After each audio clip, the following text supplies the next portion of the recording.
Wassalatu wassalamu ala rasulillah. Allah sebagai Rabbku, Islam sebagai agamaku, dan Muhammad SAW sebagai Nabi. Maka Allah Subhanahu wa Ta'ala akan meridhoi kita kelak pada hari kiamat.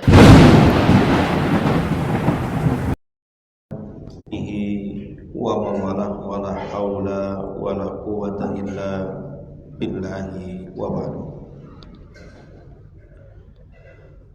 Alhamdulillah, segala puja dan puji hanya milik Allah Subhanahu wa Ta'ala. Salawat dan juga salam kita hadiahkan kepada Rasul kita Nabi besar Muhammad sallallahu alaihi wa ala alihi wasallam. Hadirin dan hadirat yang dimuliakan Allah Subhanahu wa Ta'ala, tema di malam hari ini kita akan berbicara soal sifat-sifat penduduk neraka dan juga penduduk surga. Ma'asyiral muslimin wal muslimat rahimakumullah. Tujuan hidup manusia di dunia tidak lain kecuali hanya mengejar kehidupan akhirat, tentu bagi orang-orang yang beriman. Karena bagi orang yang beriman, mereka belum merasa kenyang dengan kenikmatan dunia sampai betul-betul kedua kakinya menginjakkan surga. Bahkan kalau hanya satu kaki masuk surga, sementara kaki yang lainnya belum di surga, seorang mukmin belum merasa aman. Dan itulah yang dirasakan oleh Abu Bakar Siddiq radhiyallahu an. Dia mengatakan, seandainya kaki kananku sudah di sorga sementara kaki kiriku belum masuk, maka aku belum merasa aman sampai dua-duanya masuk.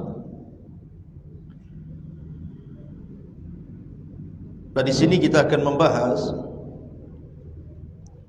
siapa mereka penduduk neraka dan siapa mereka penduduk surga. Kita awali dari penduduk neraka dulu. Di dunia ini ada dua kelompok yang tidak suka kita masuk surga. Di dunia ini ada dua kelompok, mereka tidak suka kita masuk surga. Pertama, kelompok syaitan, tentu dikepalai oleh iblis. Karena Allah Subhanahu wa Ta'ala mengatakan dalam surah Al-A'raf, Allah Subhanahu wa Ta'ala mengatakan dalam surah Al-A'raf, tepatnya ayat 27, Allah Subhanahu wa Ta'ala mengatakan, ya bani Adam la yaftinannakum syaitan kama akhraja abawaikum minal jannah. Wahai anak Adam, janganlah syaitan itu memfitnah kalian sebagaimana syaitan telah berhasil mengeluarkan kedua bapa kalian, Adam dan Hawa.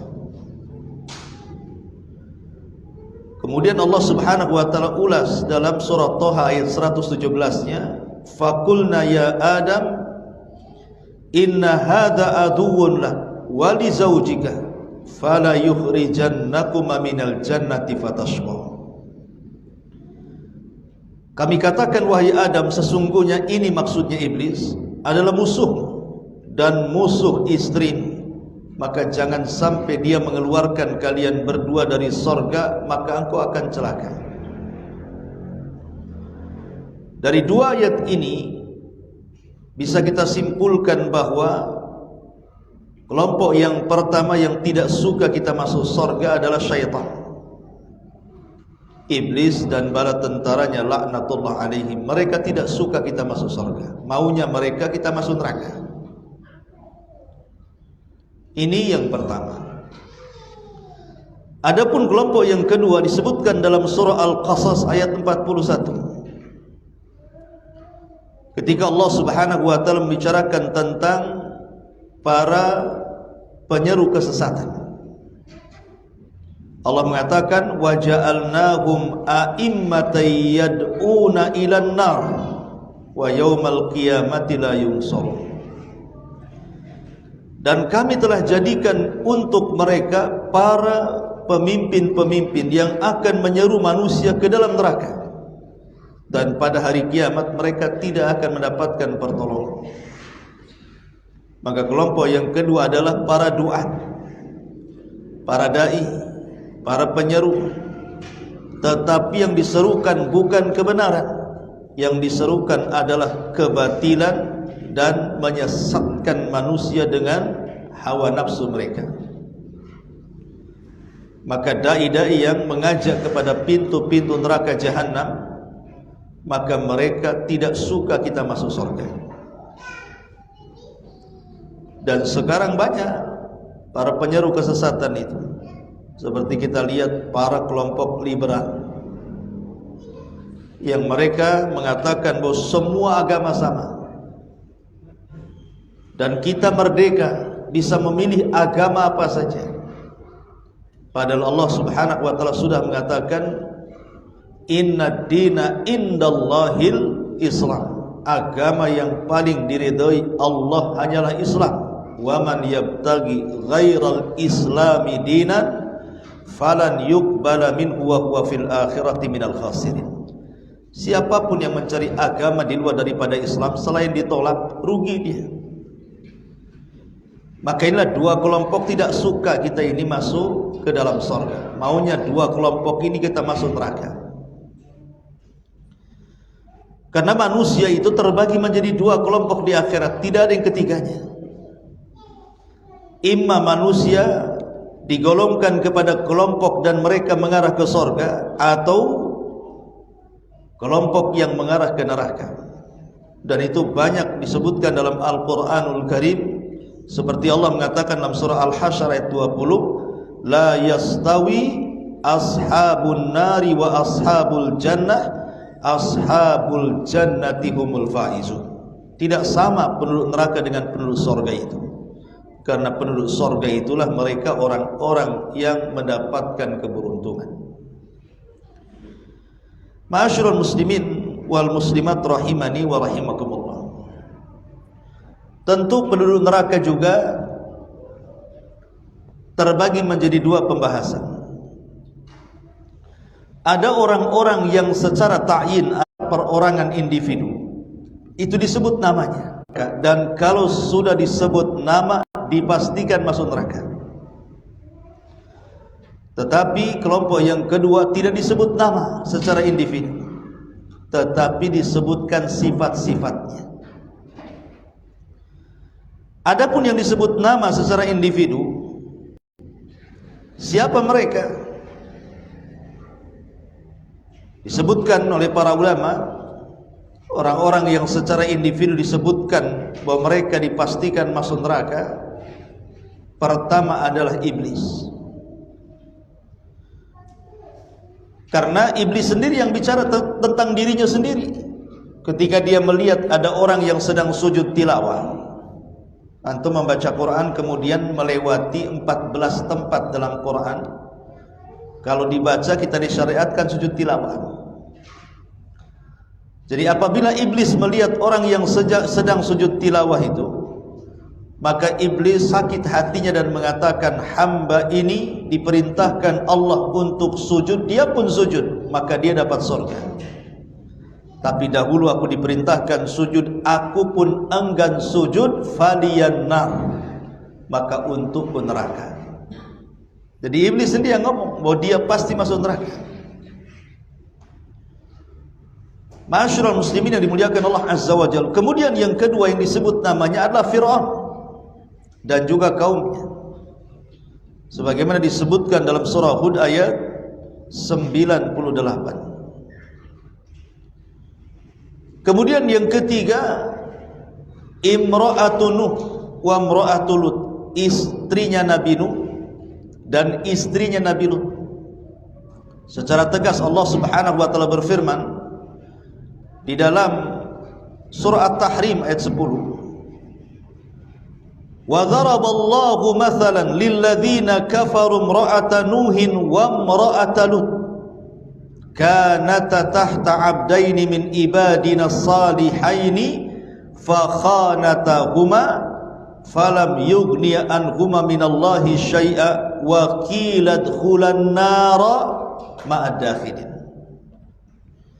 Allah telah mempermisalkan untuk orang-orang kafir dua wanita, satu istri Lut dan satunya istri Nuh, padahal dua-duanya berada di bawah hamba kami yang saleh, tapi keduanya berkhianat dan keberadaan dua nabi yang mengasuhnya atau yang ada di sampingnya tidak bermanfaat bagi keduanya di sisi Allah Subhanahu wa taala.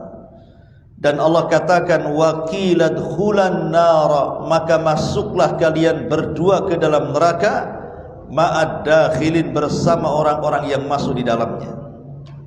Lihat, Allah Subhanahu wa taala secara khusus menyebutkan siapa? Istri Nuh dan istri Lut. Apa dosa istri kedua nabi ini? Dan apa pengkhianatan keduanya? Tentu kita tidak mungkin memahami keduanya selingkuh, tidak. Istri Nabi tidak mungkin selingkuh, Nabi manapun. Tapi pengkhianatan keduanya adalah bicara soal risalah. Jadi istri Nuh itu, kalau Nuh mendapatkan wahyu dari Allah, maka yang pertama mengatakan gila kepada suaminya itu istrinya sebelum kaumnya. Harusnya kan istrinya yang pertama beriman kan. Ini tidak, yang pertama menentang istrinya mana sebelum kaumnya menentang. Kemudian istrinya Lut bekerja sama dengan preman pasar. Jadi kalau ada tamu laki-laki datang ke rumah Lut, dia cemburu seolah-olah Lut itu melakukan homo sama dengan kaum Lut yang lainnya. Maka dia pun kemudian meletakkan kayu bakar, kemudian menghidupkan kayu itu, kemudian asapnya ngepul ke langit. Nanti asap itu sebagai sinyal, datanglah orang-orang jahat pasar, datang ke rumah Lut, kemudian menculik laki-laki yang sebagai tamu Lut, kemudian diperkosa dan dibunuh. Itulah pengkhianatan dua wanita yang jahat ini, padahal dua-duanya istri Nabi dia. Menunjukkan apa? Hidayah itu milik Allah, bukan milik kita. Sekelas Nuh dan Lut saja tidak mampu menarik kedua istrinya. Ini yang ketiga. Yang keempat, Abu Lahab dan juga istrinya. Bahkan diturunkan satu surat yang sangat pendek, bayangkan. Surat ini tidak diselipkan dalam surah Al-Baqarah atau diselipkan dalam surah Ali Imran. Nanti sedikit yang baca, karena jarang orang baca Al-Baqarah, Al-Imran itu. Tetapi surat ini disendirikan menjadi surat paling pendek dalam Quran, sehingga anak kecil pun baca, terutama Pak Imam, masih itu aja yang dibaca. Tabbat yada abi lahabi wa tab, ma aghna anhu maluhu wa ma kasab, sayasla naran dzata lahab wa imra'atuhu hammalatal hatab fi jidihha min masad. Celaka kedua tangan Abi Lahab dan celaka. Abi Lahab ini bukan nama asli. Nama aslinya Abdul Uzza. Abu Lahab ini kunyah, karena gantengnya maka disebut Lahab, cahaya yang memancar dari api. Tapi orang ganteng sesat percuma juga. Jadi Allah mengatakan, kenapa Allah kemudian tidak menyebut nama aslinya, malah kunyahnya?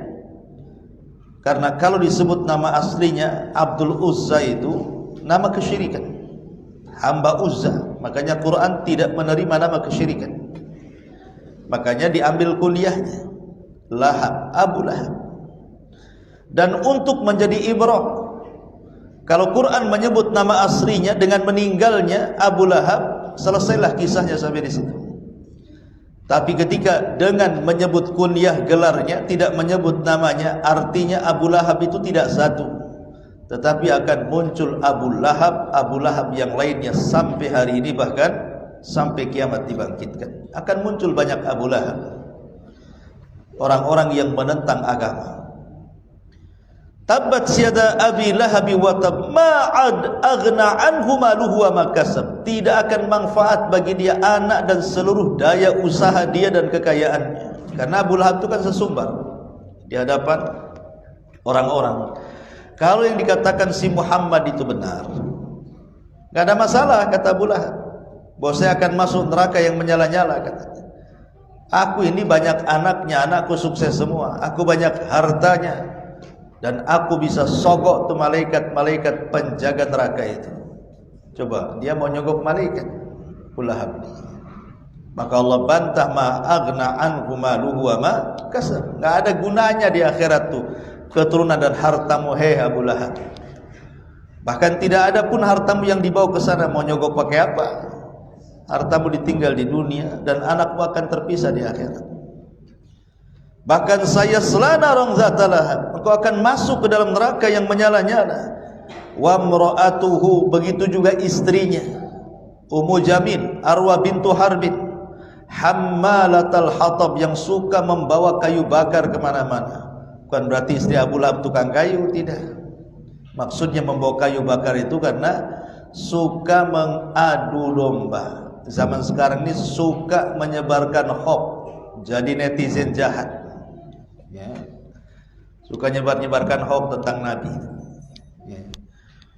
Dan banyak pula pengikut mak-mak seperti dia itu, karena dia sampai menjual perhiasannya, bahkan kalungnya pun dicopot dan dijual untuk menandai penyebaran hoax itu. Jadi kumpulkan mak-mak sezaman dia, kemudian disebar, dikasih upah. Taulah kalau mak-mak sudah ngomong, gongnya itu cepat itu dibandingkan bapak-bapak yang ngomong kan. Kemudian fi jidiha hablum mim masad, di lehernya akan dikalungkan sabut api. Kenapa? Karena dia sudah mencabut perhiasan di lehernya untuk menyebarkan hoax, sebagai mendanai. Makanya al jaza min jinsil amal, balasan disesuaikan dengan amalannya. Maka kalung yang dijual untuk mendanai dalam rangka mengadu domba Nabi itu akan menjadi sabut kelapa dan akan menempel di lehernya dan akan terbakar di neraka. Inilah yang keempat. Yang kelima, Amr bin Luhai Al-Khuzai. Amr ibn Luhai Al-Khuzai. Amr ibn Luhai Al-Khuzai ini adalah seorang pemimpin dari pemimpin kabilah Khuza'ah. Dulu Arab itu dipimpin oleh kabilahnya istri daripada Nabi Ismail, namanya Jurhum. Jadi Mekah dan di sekitarnya itu yang memimpin itu suku Jurhum dulunya, dari Yaman. Tapi kemudian Jurhum diserang oleh kabilah Khuza'ah, kalah Jurhum, maka Khuza'ah lah yang berkuasa.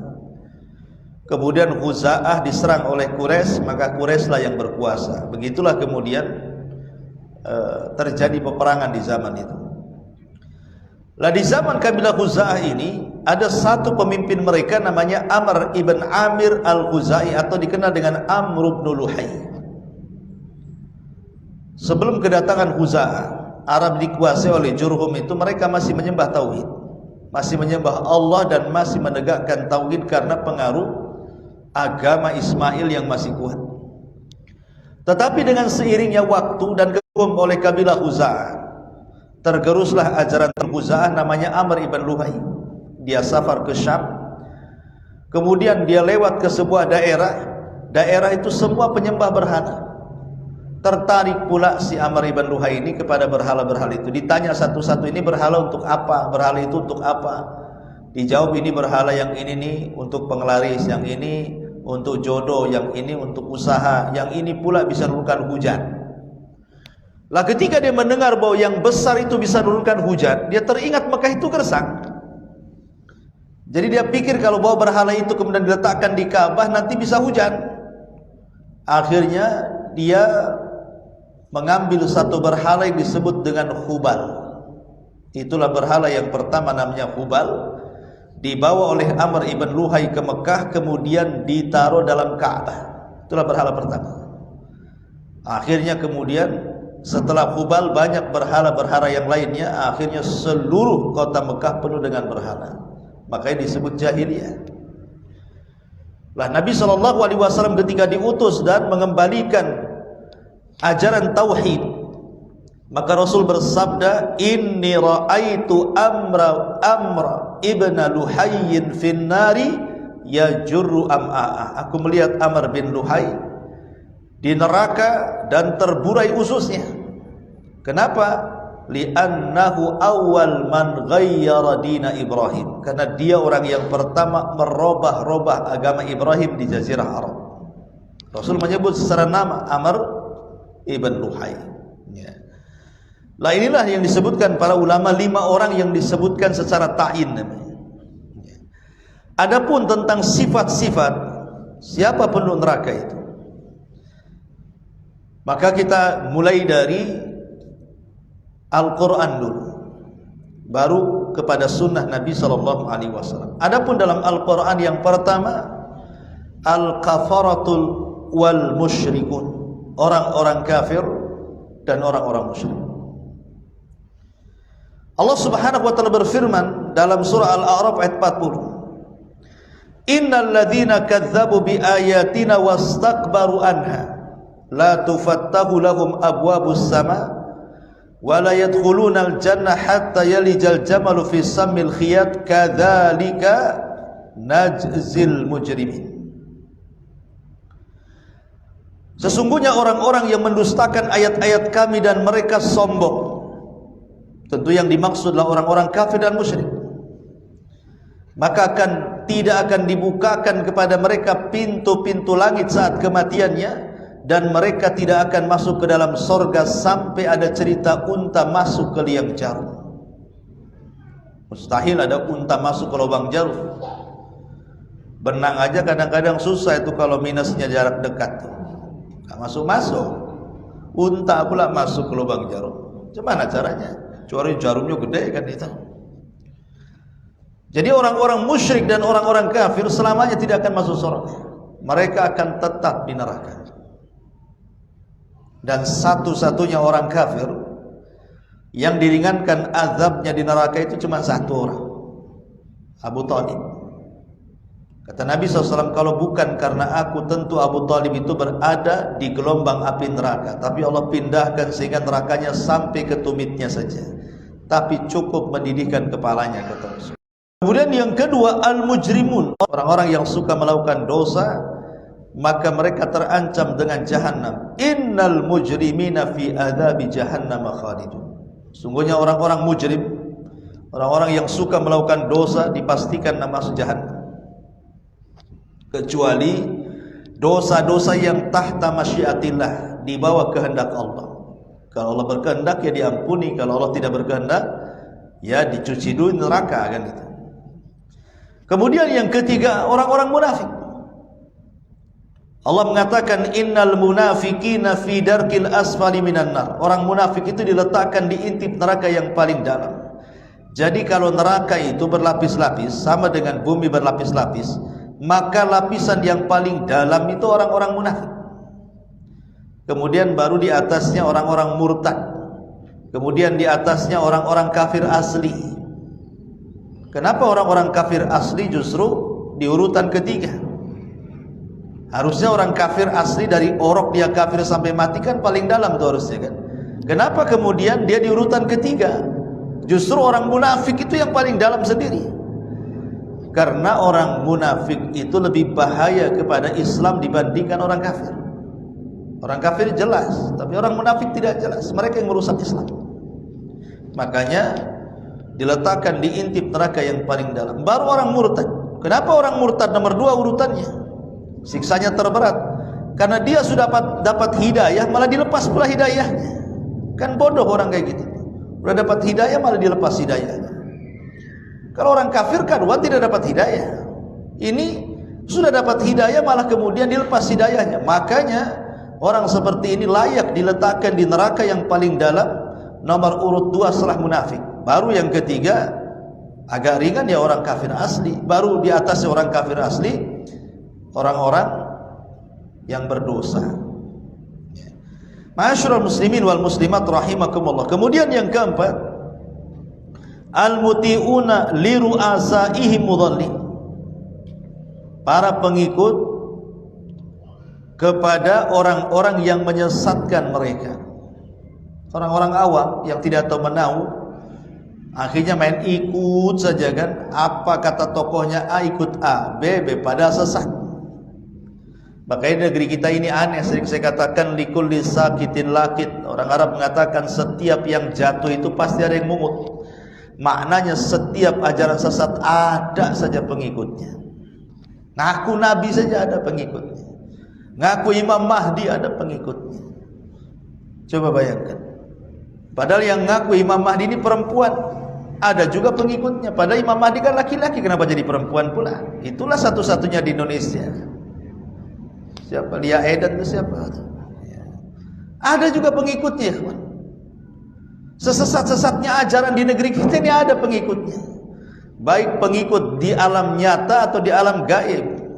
Di alam gaibnya di medsos maksudnya. Netizen itu pengikutnya itu. Coba. Ada, padahal udah jelas-jelas sesat loh ya. Mereka tidak paham bahwa orang-orang yang mentaati para pengajak kesesatan itu, walaupun mereka tidak tahu menahu, tetap mereka masuk neraka. Karena harusnya mereka kan mencari kebenaran. Quran sudah turun, Nabi sudah diutus ya. Kenapa asal ikut-ikutan gitu? Harusnya belajar supaya tidak tersesat. Kemudian yang kelima, tarikul wajibat wa murtakibul muharramat. Orang-orang yang meninggalkan yang wajib-wajib dan terjatuh kepada yang haram-haram. Allah mengatakan dalam Al-Quran surah Al-Mudaththir,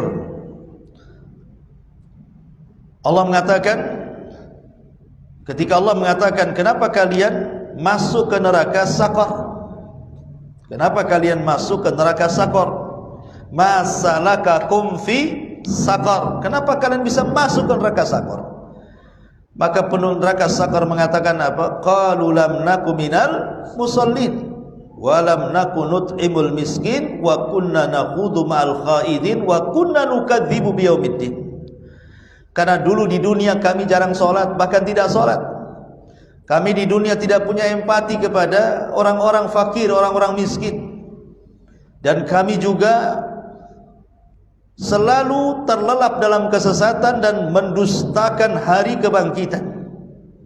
Lihat jawaban penduduk neraka Saqar ini. Karena mereka meninggalkan kewajiban, tidak sholat. Di masyarakat ini ikhwan, kita lihat coba orang-orang awam. Mereka tidak sholat tuh kayak ini tidak ada beban loh. Sama sekali menurut mereka gitu ya. Asal tidak nyuri gitu.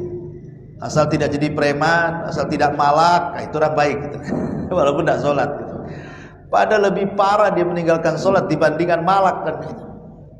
Karena meninggalkan yang wajib dosanya lebih besar dibandingkan yang melakukan yang diharamkan. Bisa kafir meninggalkan yang wajib itu ya.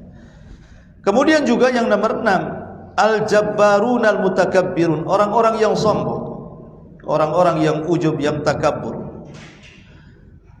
Nabi SAW mengatakan nanti pada hari kiamat neraka itu akan mengeluarkan leher. Jadi neraka itu punya leher, keluar lehernya. Kemudian dia mengatakan wukiltu bisalasin, katanya, aku diperintahkan Allah untuk menelan 3 kelompok. Lah salah satunya apa? Aku diperintahkan untuk menelan kepada al-jabbarun al-mutakabbirun, orang-orang yang sombong. Bahkan belum masuk neraka saja di akhirat badan mereka dikecilkan, kecil seperti semut, sehingga dia terseok-seok takut terinjak orang-orang besar itu. Karena dia merasa besar di dunia, Allah kecilkan badannya di akhirat. Sekarang kau merasa besar? Itulah jaza min jinsil amal. Kemudian yang nomor 7, orang lemah yang tidak memiliki kekuatan tetapi mereka hanya mengikuti kesesatan. Kemudian juga mereka tidak peduli dengan keluarga dan harta. Kemudian juga para pengkhianat. Kemudian orang-orang bakhil dan orang-orang yang suka berdusta. Tiga kelompok ini disebut dalam satu redaksi hadis. Kata Nabi SAW, wa ahlun nari khamsatun. Penduduk neraka itu ada 5 kelompok. Adh-dhaiful ladzi la zabra lahu alladzina hum fikum tabaun. Penghuni neraka itu ada 5 kata Rasul. Yang pertama, orang lemah yang tidak memiliki kekuatan, yaitu para pengikut di tengah-tengah kalian. Mereka orang-orang awam yang jahil, mengikuti tokoh-tokoh sesat, suruh ke timur, ke barat, kata. Padahal mereka sudah miskin di dunia, masuk neraka pula di akhirat, kasihan jadinya. Kemudian yang kedua kata Rasul, la yabtaguna ahlan wala malan. Orang yang tidak peduli dengan keluarga, nggak peduli. Kalau bisa nggak punya keluarga lah, saya tidak apa-apa, hidup sendiri. Jadi bujang lapuk. Ada orang yang kemudian nggak peduli, padahal berkeluarga itu separuh agama kan itu. Ataupun tidak peduli dengan harta, dengan apa, padahal harta juga bisa untuk disedekahkan, dapat pahala dengan sedekahnya. Pokoknya hidupnya nggak ada kepedulian sama sekali, tidak dunia, tidak akhirat. Kemudian yang ketiga, wal khain alladzi la yakhfa lahu tama'un wa in daqqa illa khana. Dan yang ketiga, mereka adalah para pengkhianat yang tidak samar baginya ketamakannya, meski tidak jelas kecuali pasti mengkhianatinya. Para pengkhianat, para penjilat dan para pengkhianat. Kemudian Nabi mengatakan, wa rajulun la yusbihu wa la yumsi illa wa huwa yukhadi'uka an ahlika wa malik. Seorang laki-laki tidak siang tidak malam dan dia suka mendustakan kamu, menipu kamu tentang keluarga dan harta. Ya, tukang suka dusta. Dan yang kelima, orang bakhil. Kemudian yang nomor 8, al-ji'dhari wal jawad. Ji'dhari itu artinya orang yang kasar. Jawad itu orang yang keras kepala. Orang yang lisannya kalau ngomong itu kan ada di masyarakat, Masya Allah, kalau ngomong itu nyelekit kan itu. Kasar-kasarnya. Nama-nama binatang keluar. Nama-nama sepeda masih mending, nama-nama binatang dia keluar. Ya. Kemudian kadang-kadang setan-setan pun keluar. Sak genderowonya, sak susernya, sotnya, apa semua keluar semua. Ada orang yang kalau ngomong itu kayaknya enteng sekali, dia menyebutkan binatang, menyebutkan laknat. Na'udzubillah. Itu disebut ji'dhari. Rasul mengatakan, inna ahlan nar kullu ji'dhari jawadin mustakbirin jamma' manna wa ahlul jannati dhu'afa al-maghlubun. Sesungguhnya penduduk neraka kata Rasul, semua orang yang kasar lagi keras. Kerasnya kepala, kemudian kasar lisannya. Na'udzubillah, ini paling banyak. Orang-orang seperti ini paling banyak, terutama orang-orang yang jauh daripada hidayah. Orang-orang yang masuk pada kelompok-kelompok yang kadang-kadang tidak peduli bahwa setiap ucapannya itu akan dipertanggungjawabkan. Na'udzubillah. Kata Nabi SAW, sungguhnya semua orang yang keras dan kasar, orang yang menyombong-nyombongkan dan orang yang banyak mengumpulkan harta serta bakhil. Adapun penduduk sorga, mereka adalah orang-orang yang lemah lagi terkalahkan. Kemudian yang nomor 9, al-mu'taduna alal akharin wal mutabarrijat. Orang-orang yang suka melakukan kezaliman kepada orang dan para wanita yang suka tabarruj. Nabi mengatakan, sinfani min ummati lam arahuma. Ada 2 kelompok kata Rasul, aku tidak pernah melihat. Artinya di zaman Nabi tidak ada 2 kelompok ini, adanya di zaman sekarang. Dan itu nubuah. Rasul bicara 14 abad yang silam, sekarang jadi kenyataan. Kata Nabi SAW, yang pertama, kaumun ma'ahum siyatun mith adnabil baqar yadribuna bihan nas. Ada sebuah kaum itu yang tidak pernah diletakkan pecut di bahunya. Mereka suka memukul-mukul orang. Ini kinayah daripada munculnya orang-orang yang mudah menyakiti orang. Lihat hari ini kan pembunuhan ini, subhanallah. Kayaknya hari-hari pembunuhan. Pemerkosaan, pembunuhan. Bahkan anak-anak kecil sudah membunuh. Zaman sekarang loh ya. Belum balik sudah membunuh, memperkosa, naudzubillah. Macam mana generasi berikutnya? Ini generasi kita sekarang ini, kita dipertontonkan seperti itu. Tiba-tiba kemudian hukumannya ringan, dipulangkan pula kan. Akhirnya marahlah masyarakat. Coba kadang-kadang itulah kalau tidak menurut hukum Islam itu ya seperti itu. Selamanya tidak akan ada keadilan. Tapi kalau ditegakkan hukum Islam pasti ada keadilan.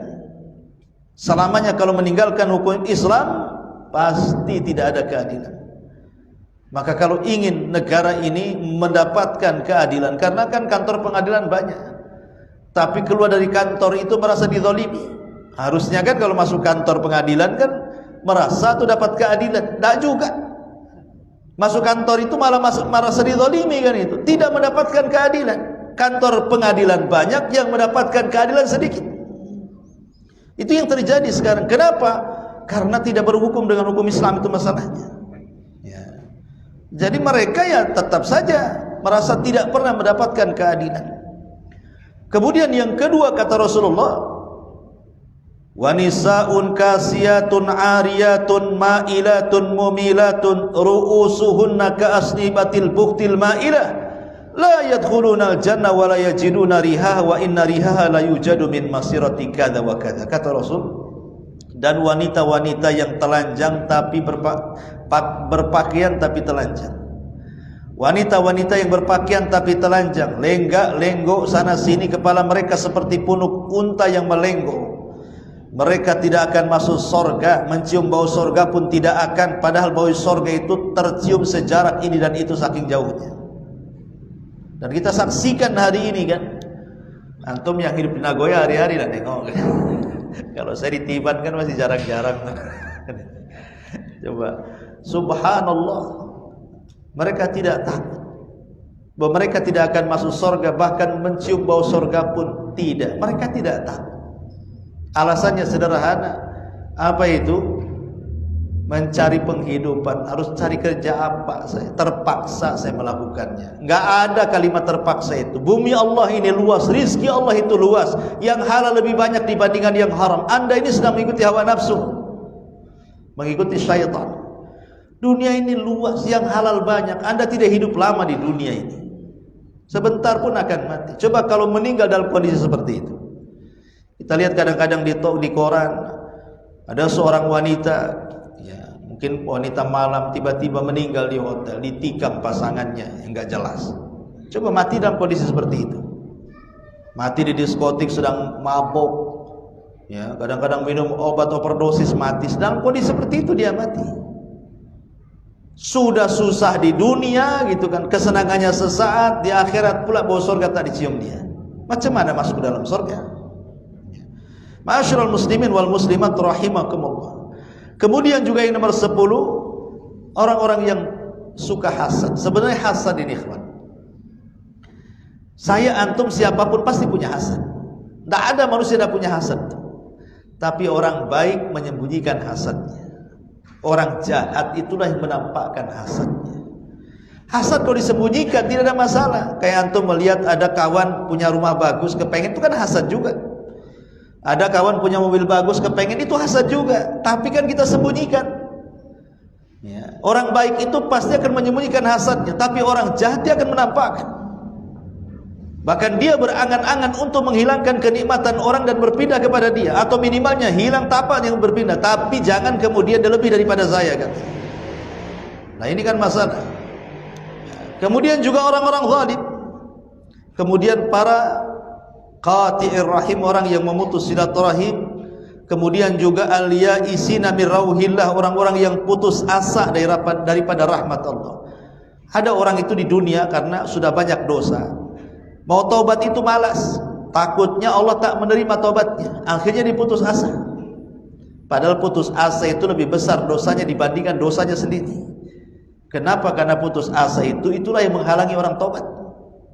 Orang sudah mau tobat, gara-gara putus asa tak jadi. Makanya kenapa putus asa itu lebih besar dosanya dibandingkan dosa yang dilakukannya. Kemudian juga al-mustahzi'ina billahi wa bi rasulihi wa bi ayatihi wa ghairihi. Dan orang-orang yang suka mengolok-olok, mencela agama, mencela Nabi, mencela ayat, mencela Allah. Dan sekarang makin marak yang seperti ini, ikhwan. Subhanallah, coba. Mulai yang viral kemarin masalah jilbab dipermasalahkan. Apa salahnya jilbab? Itu kan perintah Allah dan Rasulnya. Jilbab itu bukan perintah orang tua, perintah Allah. Perintah Rasul kalah dengan konstitusi. Coba ya, kalah dengan undang-undang. Setelah diprotes, baru kemudian minta maaf. Kalau nggak diprotes, tetap jalan tuh peraturan tuh. Nah ini kan masalah-masalah yang seperti ini kan masalah-masalah riskan. Allah mengatakan dzalika bi annahum karihu ma anzalallahu fa ahbatallahu a'malahum. Ketika mereka membenci apa yang Allah turunkan, Allah leburkan semua amalnya. Allah hilangkan semua amalnya. Karena itu kekufuran. Kalau sudah kemudian mengolok-olok Allah, mengolok-olok ajarannya, ayat-ayatnya, Rasulnya, itu kekufuran. Dan itu kekufuran yang nampak di negeri kita ini semakin hari. Ada saja yang melecehkan Islam. Ada saja. Ya. Contoh umpamanya, ya kita juga mengkritik sedikitlah soal kebijakan pemerintah ini kadang-kadang. Contoh umpamanya ketika kemarin ada pemimpin Nasrani datang ke Indonesia. Mereka sudah punya tempat. Kenapa pakai tempat kita? Kan itu kan. Ini kan melukai hati kaum muslimin, ikhwan. Semana pula seperti itu. Padahal Allah sudah tegas mengatakan lakum dinukum waliyadin. Kurang apa Allah mengatakan? Sudahlah agama kamu. Kami enggak maksa agamamu kok. Karena Islam mengatakan la ikraha fid din, tidak boleh ada paksaan dalam agama. Ya sudah, yakini keyakinanmu. Kami meyakini keyakinan kami. Kenapa mesti memaksakan keyakinan kita? Tidak boleh azan, harus ada pakai reading text atau apa istilahnya. Kalau tidak ada kritikan ya mungkin akan begitu kan. Semua siaran mungkin boleh jadi dilarang kan gitu. Nah ini kenapa mayoritas kok kalah dengan minoritas pula? Ya, shadaqah Rasulullah. Ketika Nabi SAW mengatakan nanti di akhir zaman umat Islam itu diibaratkan nampan penuh dengan makanan dikeroyok orang lapar. Kata para sahabat Rasul, apakah kami sedikit pada waktu itu? Kenapa diperebutkan? Maka Rasul mengatakan, bal antum yauma idzin katsirun. Kalian itu banyak, tetapi keberadaan kalian itu lemah karena Allah telah cabut rasa takut di hati musuh kalian dan Allah letakkan kehinaan di hati kalian. Jadi dulunya orang kafir takut sama kita, dicabut rasa takutnya. Dulunya kita ini jaya, dicabut kejayaannya. Kemudian para sahabat mengatakan, apa penyebabnya wahai Rasul? Maka Nabi SAW penyebabnya dua. Dan itu terlahir dari penyakit lemah yang disebut dengan wahn. Hubbud dunya wa karahiyatul maut. Terlampau cinta dengan dunia dan takut dengan kematian. Ma'asyiral muslimin wal muslimat rahimani wa rahimakumullah. Ini diantara sifat-sifat penduduk neraka dan banyak lagi ya. Karena waktu juga kita masuk kepada siapa penduduk surga. Sebagaimana penduduk neraka, penduduk surga pun terbagi menjadi dua. Ada yang disebutkan secara ta'yin individu, ada hanya disebutkan sifat-sifatnya saja. Adapun secara ta'yin individu seperti ketika Rasul bicara tentang al-asyaratu al-mubashiruna bil jannah, 10 sahabat yang dijanjikan masuk surga itu disebut namanya. Abu Bakar, Umar, Uthman, Ali, Talha, Zubair, Sa'ad bin Abi Waqqas, Abdurrahman ibn Auf, Said ibn Zaid, Abu Ubaidah ibn Amir ibn Jarrah. Itu 10 sahabat yang dijanjikan masuk surga. Bukan berarti 10 ini saja, tidak. Banyak para sahabat yang juga disebut secara lisan oleh Nabi SAW mereka masuk surga. Seperti umpamanya seorang pemimpin Yahudi Madinah yang masuk Islam, satu-satunya yang masuk Islam, namanya Abdullah ibn Salam. Itu satu-satunya tokoh Yahudi yang masuk Islam. Kata Nabi SAW, Abdullah ibn Salam masuk surga. Ya, disebut langsung. Atau Ukasa ibn Mihsan. Ketika Rasul menyebutkan 70.000 sahabat yang masuk surga tanpa hisab dan adab, apa kata Ukasa bin Mihsan sambil berdiri? Rasul, doakan aku ya, aku termasuk 70.000 itu ya. Kata Rasul, anta minhum, engkau termasuk mereka. Tiba-tiba yang lain juga ingin ikut-ikutan, wahai Rasul, saya juga, wahai Rasul. Kata Rasul, sabaqakum biha Ukasha, tidak bisa. Ukasha sudah mendahului kalian, katanya. Ini disebut namanya Ukasha ibn Mihsan. Kemudian Thabit ibn Qais al-Musyammas. Thabit ibn Qais al-Musyammas ini kan juru bicara Nabi, jubir. Ya, kalau ngomong lantang, namanya jubir kan harus lantang. Sehingga ketika dia berpidato di hadapan para delegasi luar itu, suaranya lantang, sementara suara Rasul agak lirih.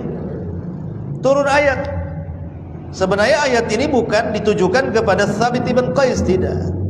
Tapi ayat ini mencela orang-orang yang mengangkat suara mereka di atas suara Nabi. La tarfa'u aswatakum fawqa sautin Nabi. Janganlah kalian mengangkat suara kalian di atas suara Nabi. Jadi seolah-olah Thabit itu jangan-jangan ayat itu menuju dirinya. Makanya habis itu dia tidak mau hadir di majelis Nabi, asik sembunyi di rumahnya, menangis setiap hari. Jadi Rasul kehilangan, mana Thabit? Kok tidak nampak di majelis? Mana? Ya, kehilangan. Ya. Mana Thabit, kata Rasul? Jadi Rasul itu merasa kehilangan. Ya. Ma'asyiral muslimin yang dimuliakan Allah Azza wa Jalla. Maka sahabat mengatakan, Rasul Thabit, dia tidak mau keluar rumah, dia menangis setiap hari. Kata Rasul, selidiki apa yang membuat dia menangis setiap hari. Kata Thabit kepada sahabat yang diutus, bilang sama Rasul, aku sudah hampir putus asa karena amalanku habis gugur karena suaraku telah mendahului suara Nabiku. Suaraku lebih tinggi dibandingkan suara Nabiku, habislah amalanku, katanya. Kemudian sampailah perkara itu kepada Rasul. Kata Rasul, bilang sama Thabit, tidak. Ayat itu tidak tertuju kepada dia, bahkan dia termasuk penduduk surga. Thabit ibn Qais al-Musyammas, orangnya kecil, hitam, ya nggak ganteng orangnya. Tapi penduduk surga kan nggak milih-milih, mau ganteng pun masuk neraka juga kan. Tapi dia punya istri cantik, secantik-cantiknya. Biasalah orang ganteng itu istrinya jelek ya. Kalau orang jelek pula istrinya cantik. Ya kan kadang-kadang ditukar-tukar ya. Atau yang ganteng-ganteng pasti istrinya jelek. Yang jelek-jelek, oh ini istrinya antum cantik. Jadi istrinya ini kalau melihat Thabit jalan sama kawan-kawannya, kok jelek sendiri? Kok suami saya jelek sendiri, hitam sendiri gitu. Jadi mulailah cintanya itu luntur karena suka membanding-bandingkan. Akhirnya dia menghayal pengen pisah dengan Thabit, kemudian pengen punya suami yang ganteng-ganteng. Itu pikiran dia. Akhirnya dia datang kepada Rasul, aku ini tidak mencela agama Thabit. Oh, kalau sholatnya nomor 1, ibadahnya nomor 1. Tapi masalahnya aku takut kufur dengan dia karena sudah hilang rasa cinta. Itulah hati-hati para ibu di atasnya, jangan membanding-bandingkan suami dengan suami tetangga. Ya. Jadi kayak istrinya Thabit ini jadinya. Jadi kata Rasul, mau apa? Kata istrinya Thabit, gini aja lah Rasul, aku mau cerai sama Thabit. Jadi dia minta khulu, gugat cerai. Kata Rasul, tunggu dulu sampai saya panggil Thabit. Maka Thabit ibn Qais al-Musyammas dipanggil, wahai Thabit, istrimu minta cerai gimana? Oh nggak bisa. Tapi istrimu maksa, nggak mau. Ya. Tapi Rasulullah SAW juga tetap memutuskan cerai dengan syarat istrinya Thabit harus mengembalikan maharnya. Maharnya Thabit tak tanggung-tanggung, hektaran kebun kurma. Ya, mau kamu kembalikan kebunnya Thabit? Ya kalau antum kadang mahar 100.000 aja gampang dibalikin. Nih bang, ambil 100.000 aja. Ini Thabit ini kebun kurma hektaran, mikir kan mau dibalikin tuh.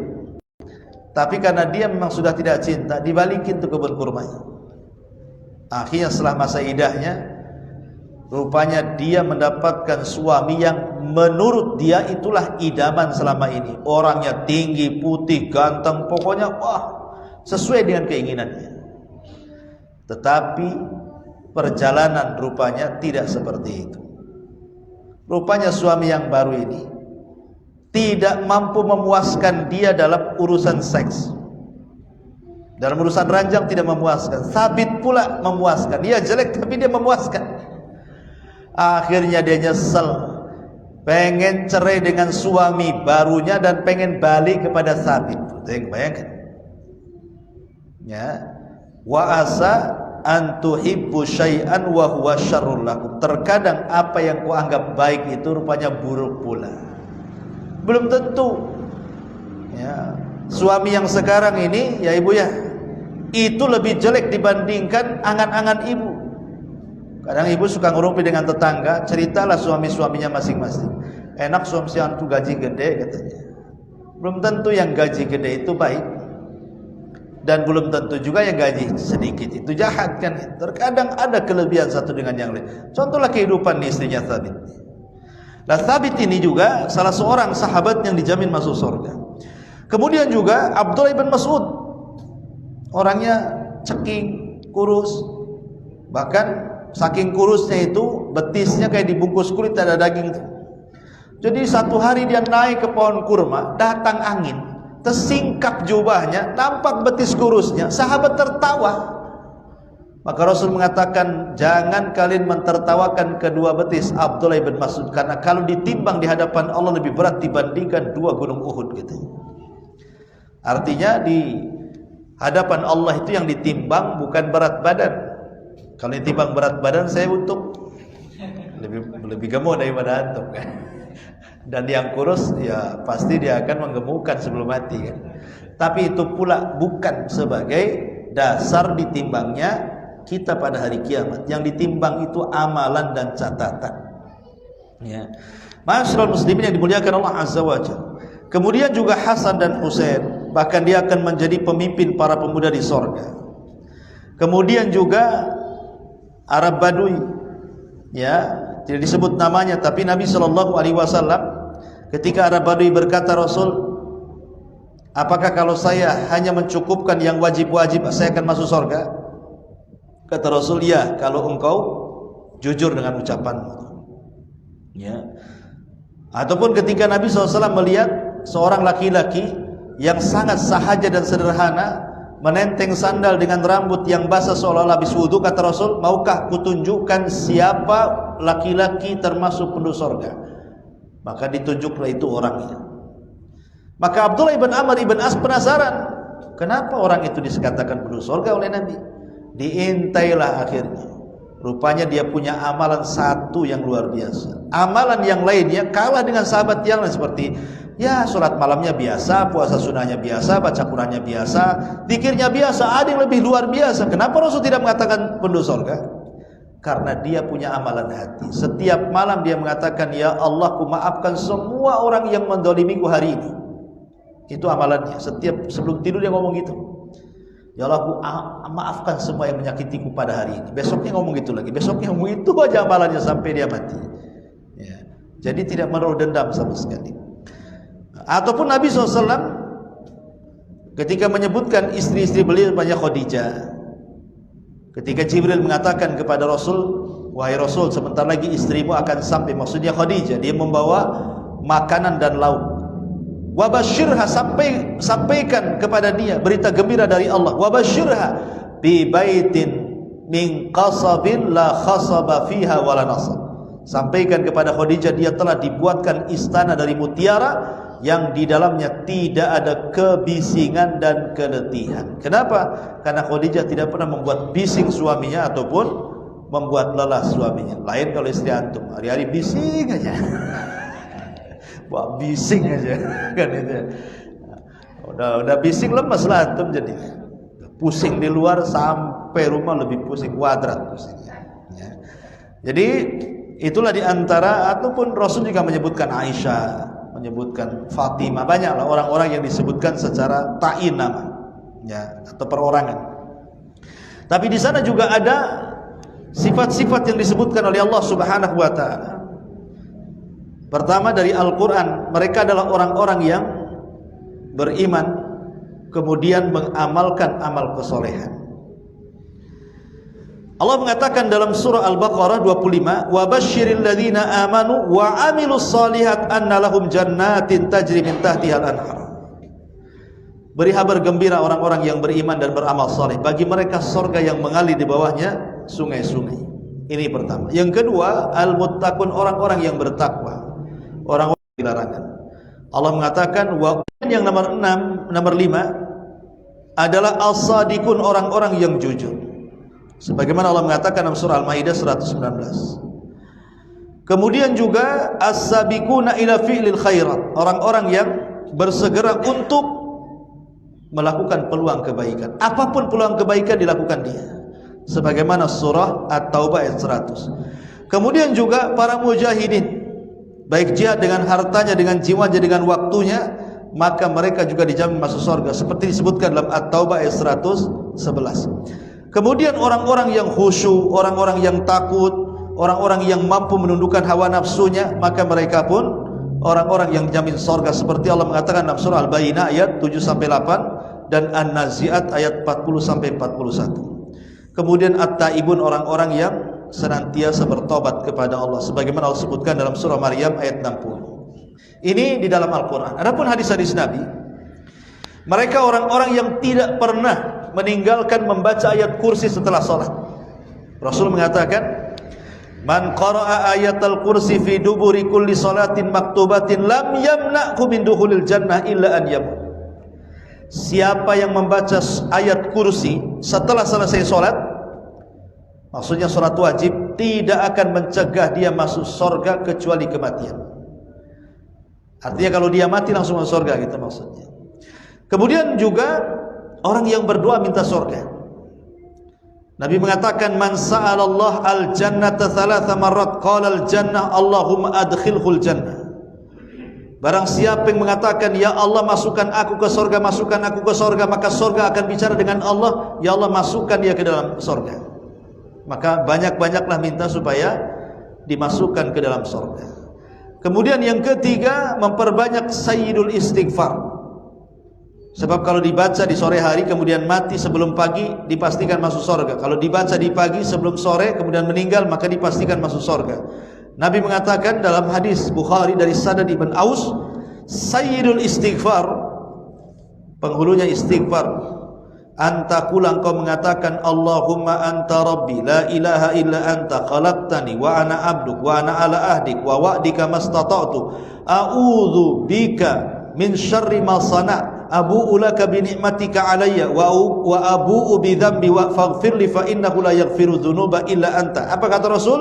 Man qalaha, siapa yang mengucapkan ini, penghulu istighfar ini, minan nahar, di waktu siang, famata min yaumihi, sebelum sore dia meninggal, illa dakhalal jannah, kecuali dia akan masuk surga. Wa man qalaha minal lail, kalau dia baca di malam hari, wa huwa muqinun, beda dia yakin dengan penghulu istighfar itu, famata qabla an yusbi, sebelum pagi dia meninggal, fa huwa min ahlil jannah, maka dia termasuk penduduk surga.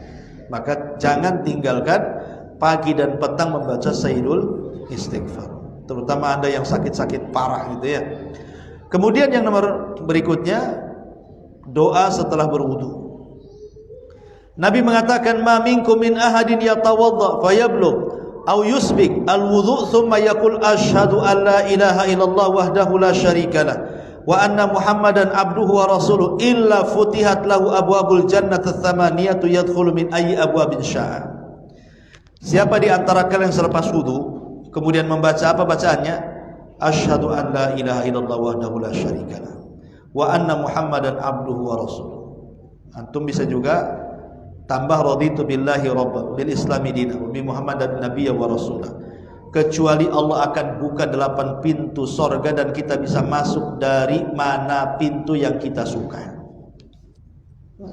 Sedikit aja bacaannya, tapi malas pula kita baca ya. Kemudian juga menolong orang yang kesulitan. Menolong orang yang kesulitan, maksudnya orang yang kelitu utang. Antum ngutangi uang, kemudian dia tidak bisa bayar, ya sudahlah, saya sedekahkan. Karena utangnya 10.000. Kalau utangnya 10 juta ya mungkin tak mau dia ngomong gitu kan. Kalau 10.000 dah ambil aja lah, 10.000 aja kok. Tapi jangan salah, walaupun hanya 10.000, kalau antum ikhlaskan jadi sedekah dia. Nabi SAW mengatakan nanti pada hari kiamat akan didatangkan laki-laki yang tidak punya banyak kebaikan. Kebaikanmu apa? Tidak punya. Kecuali dulu Aku pernah menghutangi uang. Kemudian saatnya waktu dia bayar, dia tak bisa bayar. Aku katakan kepada dia, ya sudahlah, enggak usah bayar, aku sedekahkan. Maka Allah katakan, sebagaimana engkau membiarkan orang yang sedang kesulitan, maka hari ini juga aku masukkan ke dalam surga. Nah, ini diantaranya juga menghilangkan kesulitan walaupun sedikit. Makanya apa kata Nabi SAW? Man sana'a minkum ma'rufa, siapapun di antara kalian yang melakukan kebaikan, fakafi'uhu, balaslah kebaikan itu. Balas kebaikan orang yang berbuat baik itu. Tentu dengan balasan yang lebih baik atau minimalnya setara, ya. Tetapi kalau tidak bisa karena tidak sanggup membalas kebaikan, maka minimalnya doakan dengan pujian. Doakan, puji dia, ya. Kalau dia berbuat baik sama kita. Tapi kalau soal utang jangan pakai doa, ya. Akhi, anda tidak bisa balas kebaikan antum yang sudah minjemi uang anak ke anak, udah saya doakan aja lah. Oh, udah bisa kayak gitu. Bayar utangnya. Kan itu ya. Kalau itu hak dengan orang. Ya. Jadi ini harus dipahami. Kemudian juga yang paling rendah juga imatatul adza anit thariq. Kalau antum jalan-jalan di mana nampak ada yang membahayakan kaum muslimin, entah duri, entah jarum, entah paku, entah beling, entah apa, entah batu, singkirkan. Itu memang kecil amalannya. Tapi Nabi SAW melihat ada orang di sorga itu berpindah-pindah tingkatannya, seolah-olah dia banyak amal solehnya. Ketika ditanya Rasul, kok bisa orang itu berpindah-pindah tingkatan di sorga? Iya, karena di dunia dia suka menebang ranting pohon yang mengganggu orang jalan, ya. Itu aja kerjaan dia. Ustaz, tidak bisa di kota Batam ini udah ada itu petugasnya. Kalau kita main tebang-tebang kita boleh ditangkap. gitu. Ya jangan nebang pohon lah. Ya, antum cari jarum-jarum aja di jalan-jalan itu, takut kena ban orang. Ya. Kemudian juga az-zikir. Banyak berzikir kepada Allah Subhanahu wa taala. Zikir ini amalan luar biasa karena dia tanpa harus ada tempat, tanpa ditentukan dengan waktu. Bisa dilakukan anak kecil, orang dewasa, orang tua, orang sakit, orang sehat, orang safar, orang mukim, orang di darat, orang di lautan, semua bisa melakukannya zikir ini. Tapi luar biasa. Rasul mengatakan, maukah kutunjukkan kepada kalian amalan terbaik? Lebih baik dibandingkan emas dan perak dalam berinfak. Lebih baik dibandingkan jihad di jalan Allah. Bisa membersihkan dan mengangkat derajat. Sahabat mengatakan, amal itu apa wahai Rasul? Kok sampai melebihi 5 kebaikan? Kata Rasul, zikrullah, berzikir. Ya. Kemudian juga diantaranya adalah qaulu la ilaha illallah, ucapan tauhid la ilaha illallah ketika di akhir hayat dia. Kata Rasul, man kana akhiru kalamihi la ilaha illallah dakhalal jannah. Barang siapa yang akhir ucapannya kalimat la ilaha illallah, dipastikan dia masuk surga. Itu tanda-tanda husnul khatimah. Kemudian juga salat sudah jelas. Orang yang menjaga salat maka dipastikan dia masuk surga. Tapi orang yang tidak menjaga salat bukan hanya masuk neraka, nerakanya dikumpulkan dengan Fir'aun, dengan Qarun, dengan Haman dan dengan Ubay ibn Ka'ab. Kata Rasul, orang yang tidak pernah menjaga salat, bahkan tidak salat, nerakanya itu satu dengan neraka Fir'aun, dengan neraka Harun, dengan neraka Qarun, dengan Haman, dengan Ubay bin Ka'ab. Satu neraka dengan mereka, naudzubillah. Ya. Kemudian juga orang yang suka infak, jelas, ya, terutama untuk menghidupi keluarga itu lebih afdal lagi. Karena infak kepada orang lain itu kelebihan dari nafkah keluarga. Kalau ada lebih setelah berikan keluarga, ada lebih, itu yang diinfakkan kepada orang. Kalau nggak ada lebih, apa yang mau diinfakkan? Ya. Kemudian husnu tarbiyatil banat. Kalau antum punya anak perempuan, didik mereka dengan baik. Karena merawat anak perempuan itu lebih berat dibandingkan anak laki-laki. Kata Nabi SAW, man kana lahu thalathatu banat, siapa yang punya 3 anak perempuan, kemudian dia berusaha untuk merawatnya dengan baik, mencukupi kehidupannya, menyayanginya, faqad wajabat lahul jannah, maka diwajibkan dia masuk surga. Ya, kemudian juga husnul khuluq, baik akhlak, itu dijelaskan Rasul. Amalan apa yang paling banyak orang masukkan ke dalam surga? Kata Rasul, husnul khuluq, orang yang baik akhlaknya. Dan akhlak itu dalam anggota badan terbagi menjadi 3. Pertama, leher ke atas. Yang kedua, kedua tangan. Yang ketiga, dari kepala sampai kaki. Adapun akhlak dari leher ke atas, ya namanya kepala itu macam-macam isinya. Mata, telinga, lisan, otak, kan itu ya. Kalau ini berakhlak, tidak memandang kecuali yang halal, tidak mendengar kecuali yang boleh, tidak bicara yang kasar-kasar, otaknya juga tidak ngeres, itu berakhlak. Ya. Kemudian mulutnya juga sebelum bicara sudah senyum, ketika keluar juga kata-katanya santun, karena senyum ini mempermanis kata-kata sebenarnya. Sudah santun omongannya, kemudian disertai senyum, apa enggak makin manis tuh? Sudah pamannya kasar ucapannya, matanya pula melotot, apa kayak setan tuh. Ya. Jadi itulah akhlak di kepala tuh. Kemudian kedua, barang kan gitu. Maka kalau bisa kita bicara dengan siapapun, arahkan wajah kita dan anggota badan itu kepada orang yang kita ajak bicara. Ini enggak, dia ngomong sama kita lain arahnya, kita pula ke arah lain pula. Itu enggak berakhlak namanya. Oh, tapi kalau sama pejabat betul-betul diarahkan. Kalau bisa pas deh. Tapi kalau sama pengemis sama apa, ngomong apa kamu? Orangnya di situ, tapi ke sini mukanya kan itu ya. Apa enggak berakhlak? Itu enggak berakhlak orang kayak gitu. Jadi intinya bahwa husnul khuluq ini juga salah satu hal yang bisa memasukkan orang ke surga. Kemudian syahadatun nas, ya. Menjadi saksi bagi manusia, menjadi saksi kebaikan bagi manusia, bukan saksi keburukan, tidak ya maksudnya. Kemudian juga birrul walidain, silaturahim, dan berpuasa, infak, sedekah, macam-macam lah. Kalau kita mau menguraikan tentang amalan-amalan yang bisa masukkan ke dalam surga. Wallahu a'lam. Inilah pembahasan yang sederhana, mudah-mudahan ada manfaatnya. Subhanaka wa bihamdika, asyhadu an la ilaha illa anta, astaghfiruka wa atubu ilaik. Allahu ta'ala. Assalamualaikum warahmatullahi wabarakatuh.